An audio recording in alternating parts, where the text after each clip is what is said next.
what's up? It's another episode of Booze and Reviews. You are now rocking live with the three bad brothers that you know so well. It's your boy Critique. Roger Mouth. And your boy T-Roy. No doubt. And your man Smoogle. What up, though? Make sure you help us reach our initial goal of 500 subscribers. Currently, we are at 444. You can help us reach that 500, so you need to tell a friend to tell a friend to tell a friend. And we hitting y'all with another episode, another review of a classic movie. And that movie is The Shining. Here's Booze and Reviews. And my man T-Roy gonna lead us off. All right, so anybody that follow us know that we actually did this review about a year or two ago, and due to a technical error, the video got deleted. I'm not taking the heat for it, but whatever. But yeah, it was part of our I think it was probably our first Shocktober set of reviews we was doing. Yep. So we running it back for everybody. This Shining, 1980. Probably my favorite Jack Nicholson movie, directed by Stanley Kubrick. He did Dr. Strangelove and 2001 Space Odyssey, Full Metal Jacket. Movie that we're going to get to one day. Me and Critique talked about it, Clockwork Orange. Got Jack Nicholson as the main character of the story, Jack Torrance. His wife, played by Shelley Duvall, plays Wendy Torrance. You got Danny Lloyd, and probably his only, or maybe, I think he only did like 2 movies, but he plays the son, Danny. And then you got the legendary Scatman Carruthers as Dick Halloran, who plays I guess he's, well, we're going to get into that. We're going into that. Yeah. He's a caretaker. Yes, sir. He's a caretaker. Yep. Yeah. So, yeah, Jack Torrance he's a part-time school teacher. Lives in Colorado. He's accepted a job to be a caretaker in the Rocky Mountains of Colorado at the Overlook Hotel. Stephen King wrote the book to this, so this is loosely based on some of his experiences when he was trying to write a book with his family at a hotel. He was a caretaker too. But yeah, Jack Torrance, excited to get to this job. He wants to have the isolation and have the downtime to get his book together. He feel like his wife and son is going to be excited about it. They are excited to have him. So once he's hired, the first thing they let him know is that 10 years ago, the previous caretaker named Charles Grady was staying there. He was the caretaker, and he suffered from what they thought was like a psychosis of cabin fever. He eventually murdered his wife, murdered his 2 daughters, and then put a shotgun in his mouth. So that took Jack back a little bit. He thought about it like, okay. But at the end of the day, he was still excited to, he's not going to do that. So back home where his son and wife is, Danny, we come to find out Danny was having a premonition. For whatever reason, he knew that his daddy just got hired, and I think he passed out. He might have had a seizure. And he also had a premonition of 2 girls at the hotel, blood all in the hallway. So they end up accepting the job, making it to the hotel, and when they get there, they meet Dick Halloran. Dick Halloran, I think was he the chef? Man, he was in that area though. He was selling everything. Okay, so yeah, caretaker. He washed walls, changed car, or he changed the oil. Okay. Checked transmission fluid. Okay. Made eggs. Okay. So he instantly takes a liking to Danny, and Danny notices that him and Dick Halloran are able to communicate telepathically. You talking about Scatman, y'all? Yep, Scatman. Yep. What I say, Dick? Dick, yeah, that's his name. I gotta just call him Dick Halloran. I don't want to just call him Dick. I'm just Dick Halloran all the time, or DH. Yeah. But they talk about the hotel, Danny and Dick Halloran, and he asks, "Is it haunted?" Dick Halloran tells him, no, it's not really haunted, and this gift that we have, able to talk with each other, is connected to this hotel. He tells him to stay out of room 237. He actually got the title of the what they can do is called Shining. He learned it from his grandmother. That's what Dick Halloran tells him. But as time goes on, now the family's there by themselves. The whole place then closed for the winter. They're gonna be there for about 6 months by themselves. Everything is going okay, but with Wendy and Danny, but Jack starts to become a little bit unhinged. He's getting irritable. He's having these little outbursts. He's having writer's block. He's barely sleeping. Wendy came in there trying to bring him some chicken wings or something, and he's like, "Just get away from me! Like, don't come in here. Like, you hear this shit typing on the computer. On the typewriter. Don't come in here." So Danny, he been going around, riding around his big wheel, going all through the hotel or whatever. And I think somehow he got lured into room 237. He took his little ass in there anyway. Things start to unravel between him, what he's been seeing. He's seeing ghosts. He's having these premonitions. Jack, who actually quit drinking alcohol for about 5 months, he winds off, I think he went into the little cabaret hall, little hall or whatever that they have in the hotel. And he meets a ghost named Floyd the bartender. Offers Jack a drink. He gets to drinking the Jack Daniels. He gets to venting to Floyd, the ghost. And I don't think he even noticed around him that the hall is full of people. Like a party is going on. They dressed in look like it's like the 1920s or something. He's drinking with Floyd. Even though he promised to stop drinking alcohol, he's venting about his wife and kids, things he's been irritated about. He also ran into another ghost who is a waiter. And the guy named is Charles Grady. So instantly, I think Jack, he snapped out of it for a minute. He like, okay, hold on. You the same dude that murdered your wife and your kids, back here 10 years ago. And the guy, he kind of played it off at first, but then I think he initially admitted he is Charles Grady. He subtly starts to tell Jack that he needs to kill his wife and his son. Yeah, he called it correcting him. When they're not doing what I want them to do and they're not listening to me lead, I had to correct them. And, that sent off another bad energy within Jack, and starts to unhinge a little more. And this is where it turns into, a full-blown horror movie because, yeah, he goes off the rails. I definitely don't want to give away the whole ending, but there's some other parts I want to talk about. Yeah. I'm going to turn it over to y'all because I know we got plenty to unwrap with it. Oh, man, this movie, classic horror movie, man. I think I saw this when I was very young when I saw this. I ain't gonna say it's a slow start, but it kind of don't give you the horror off, right off. Man, it starts trickling in here and there.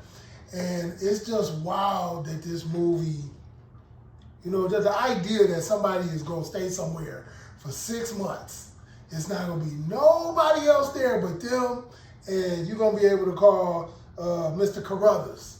Although he wanted to take a trip to Denver to go visit his family as well. But you could call him at any time if there was an issue. Right. I like how this movie kind of faded in and out of those haunting moments. Yeah. Because it made it seem like these were natural things that was happening in the hotel. He's sitting at the bar. There's nobody there.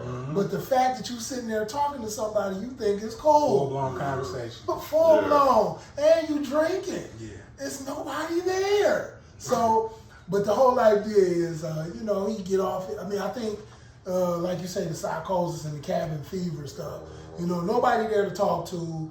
Nobody really there to kick and bounce stuff off of. You're not really spending time with your kid. Yeah. It is what it is. And so, all these entities, the ghosts, they're going to be able to come in and play with your mind. And exactly that's what they're doing. I kept seeing this one thing in the movie, and I think T. Roy gonna touch on it and let us know what this actually meant. But it was like rivers of blood throughout this movie. Like you'll see it from time to time, just blood coming down the hallway. Oh, the iconic shot. Yeah. That's That's one became of them. synonymous with the movie too. Yeah, that's one of them things. And then the young lady in the tub. Oh, You yeah, know what I'm yeah, saying? yeah. The young lady in the tub.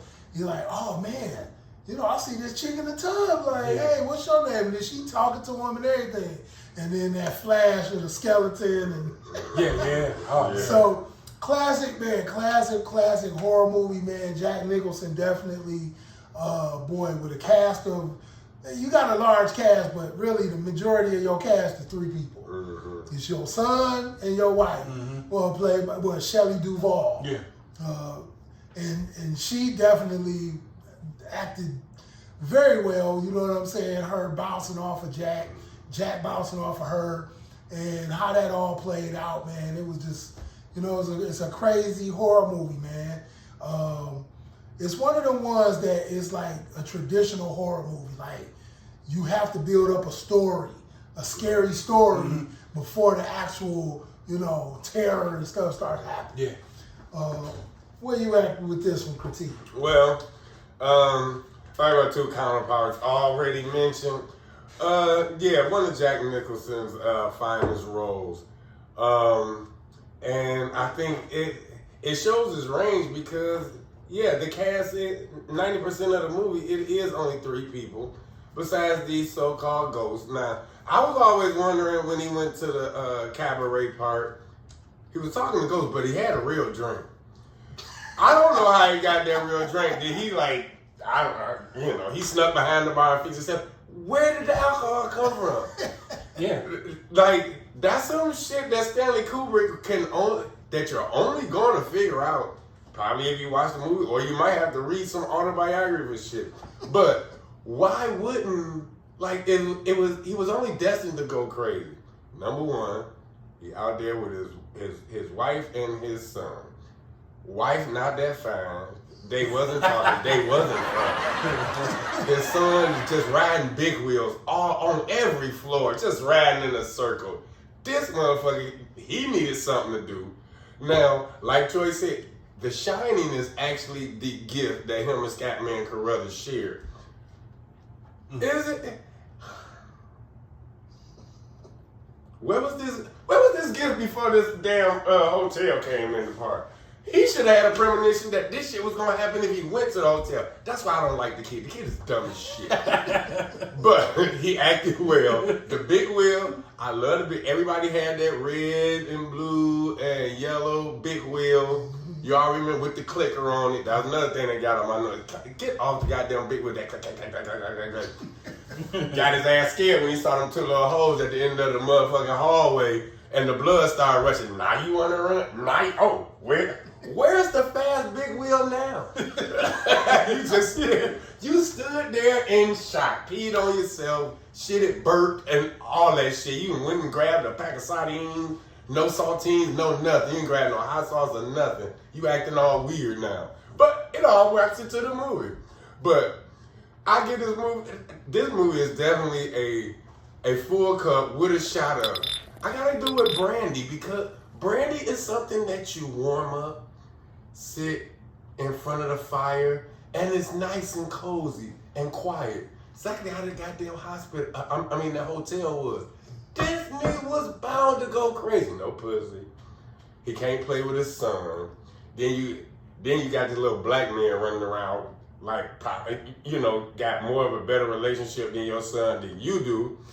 And you trying to write a book. No coochie. No coochie. No interaction with your little junior. Say, where was your And it's motivation? right. And it's a sharecropper on the ground. So that would make anybody go crazy. That's why it started taking off when he went to the bar. A drink always knock it off. Sets it off. So, but all BS aside, everybody did a good job. Even the kid with his bold. I don't know why everybody back there. Why all little kids had that same haircut. in the late '60s. Yeah, a bowl cut. But he played the hell out of it, man. He played the hell out of that part, man. I like when he got scared. Oh man, y'all got to pay attention to the subliminals too. When it started finally coming down and you actually see what this fool been writing. Oh my God. Oh man. Like this is a classic. Like I don't know what actor would have fucked this movie up because of the adaptation, the person that had the adaptation and the director. No actor. We could have played this movie and it still would have done good. We wouldn't have known what we was doing, but I mean, it was just so excellent. It was written excellently. What? Excellent. Welcome to Booze. It was written excellent. That still doesn't sound right. And the actors did their thing, and it's a full cup, man, with a shot of brandy, heated up with the fire around it, to where you burn your mustache when you try to do that. And that's it. Yeah. Man, so if you tuning in to Booze Reviews, what Critique just gave you was the red cup review, and you can go from a sip to a full cup. A sip means you got to go back, rewrite it, recast it, throw the idea away, whatever you got to get another producer. You need everything different. If you get a full cup means this was a classic movie, well acted, well written, and it has watchability. I mean, you can turn it on anytime and watch it. Yeah. I would say I would have to give The Shining, definitely from its classicness, I would have to give it a full cup. Jack Nicholson definitely does a great job in his role, and what he had to play and in these elements that he was in. The most iconic scene from the movie, which everybody has, done so many different versions of it. Yeah. It's a lot to this movie, and I'm glad that when we get to the end of this, you'll see, what the lineage of this movie. But definitely giving it a full cup. Yeah. Okay. And go ahead. And then you put this on here. Not only in the genre of horror films, but in all films, I'm talking all genres of all films, you will never, there's probably only maybe 3 or 4 movies encompassing all genres that you will find more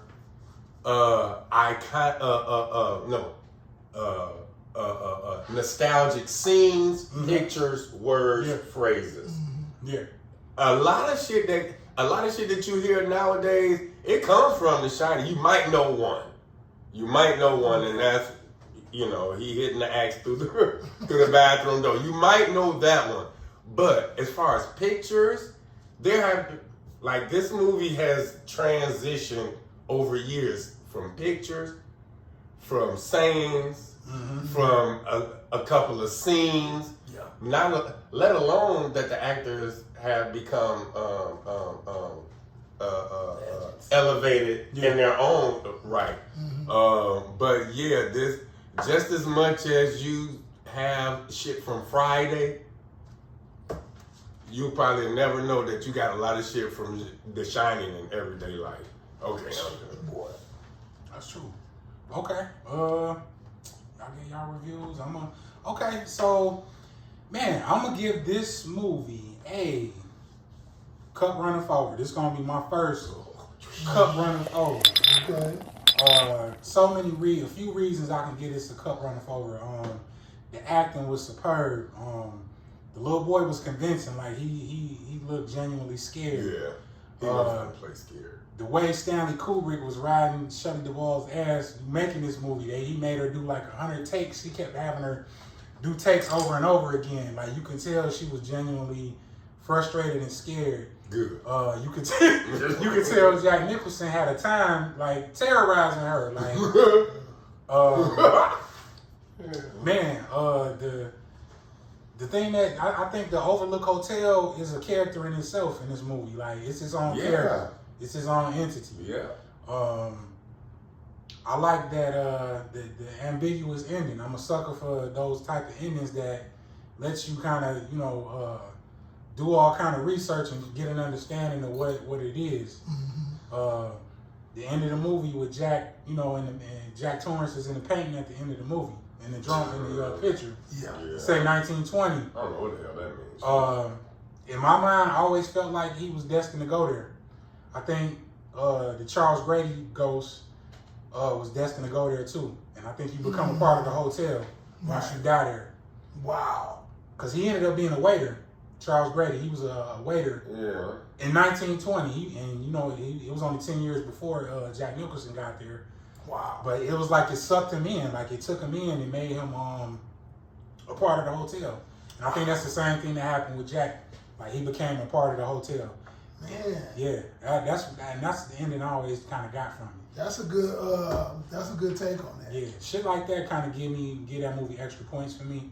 Even the sequel gave it extra points. I started appreciating it more watching the sequel because it ties in pretty well with the sequel. I know Stephen King didn't like it. This wasn't his intent when he wrote the book. He had a whole different take on it, but I like it, Stephen King. So what was the sequel? What is the other movie? Sequel that we reviewed is Dr. Sleep. Oh, okay. Yeah. So Dr. Sleep is the part 2 to this tragic horror tale. Yep. Ewan McGregor. So, with question to both of y'all. What's up? So, with him being in the picture at the end, already in the picture, Yep.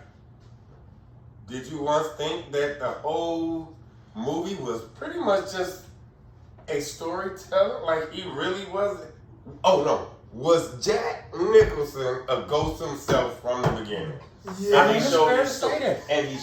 And they just displayed his story. I think it was written already. Like Yeah, that was yeah. gonna happen. And that was it. And they were just showing how he got in the picture. I think so. Yeah, that's the way I took Okay, it. yeah. I think Wow. that's a different question. Yeah, it was written already. I think he was destined to go to the Destined to hotel. go there. Man. And if you pay attention to him, I watched it last night just to be ready for the day. Jack was he had this energy about him, like that shit was in him already. When they was riding on their way there, Danny was asking him questions. He like, yes. He was like kind of irritated. He was already kind of irritated. Yeah, like shut the fuck up. Like I really could kind of kill y'all right now. I love y'all, but then it really kind of came out when he got to the hotel. Like, Yeah. He had that. I think that shit was pent up in him already. So it just had like it accentuated his thirst for killing. Yeah, it's mad. Yeah, he was gonna go mad anyway. Wow. Yeah, I think that, but these two together, man, Stephen King and Stanley Kubrick together. For real. I mean, like, what are you gonna come? That's the thing. That's the best I can get because as quick as he ended up in that picture, okay, yeah, you're ghosts, and yeah, you magically make shit happen. But what ghost is good at taking pictures? How's he in the picture that quick? He was already in there. You show me, show me a ghost that can take a good picture 70 years early, and I show you something. I just don't know what it is. But yeah, I really do think that this was a portrayal telling the viewer how he got in the picture. Pretty much. Wow. But then again, everything was real. That hotel is an entity. Like it was his own energy, and we forget that the hotel was built on Indian burial ground. Oh yeah. They just kind of glossed over it when they was telling him about the history of it. They said it was born in 1907 on burial ground, and he said they had to fight off a lot of tribes after they built it. That's what bagged me up. See, I forgot. So y'all had that shit coming. Y'all done got rid of the natives. Should have learned from Poltergeist. Exactly. See how that shit went Fuck down. around with Indians, you all want to. And they coming back for you. Got your ass. Oh man. Cup runneth over though, man. So this movie got a cup runneth over, a full cup, and a full cup with a shot of brandy. A flaming ember. Yeah. You should call it a flaming ember. Definitely, man, y'all want to go check this movie out, The Shining, and you definitely can check out our other review that goes along with this, Dr. Sleep. Man. I gotta connect one thing before we tune out. So we talked about the lineage. We talked about the Dr. Sleep being the sequel. Scatman Carruthers' character, Dick Halloran. So those two movies and it are in the same universe. I don't know if I'm sure you didn't watch it because we talked about it. But Welcome to Derry, which is the TV show for it for Pennywise. Dick Halloran is on that TV show. Wow. Yeah. As Dick Halloran? Dick Halloran. Oh, come Somebody else is playing him, but it's based in the 60s, so it's a younger Dick Halloran. Right. But Dick Halloran is in the same universe. He shares the universe with Shining and Dr. Sleep. Do he and still also it. shine? Is he still He's shining? shining. I must ain't see that. He's shining. How far into the season do he make appearance? He's in the whole season of Welcome to Derry, which was a good show. The By the first way. episode? Yes, he's in it. He's a co-star. I must have missed it. Okay. I must have missed when they So did that's it. another part of they connected the universes of The Shining and it. So is that something? Right. Yeah, Exactly. and Welcome to Derry, it's only 2 black people. I'm just glad he lived to make it to the hotel, even though he didn't make it out the hotel. Oh, that's right. He sure is. Only black man in the movie, but they killed him. He sure They is. killed the magical Negro, Okay. but it's cool. So hold on though. He sure Now is. you know another actor that comes up in this cast is Tony Burton. Yeah. He comes up in this cast. What position? Where was he at in this movie? He was his friend talking to them on the He just was his phone. friend, real quick. Yeah, He was talking to busy him on the training. phone. He was busy training Apollo, so he ain't had time for that shit. I ain't got time for that shit, dude. But yeah, Tony Burton. Wow. Tony Burton popped up. Okay. Man.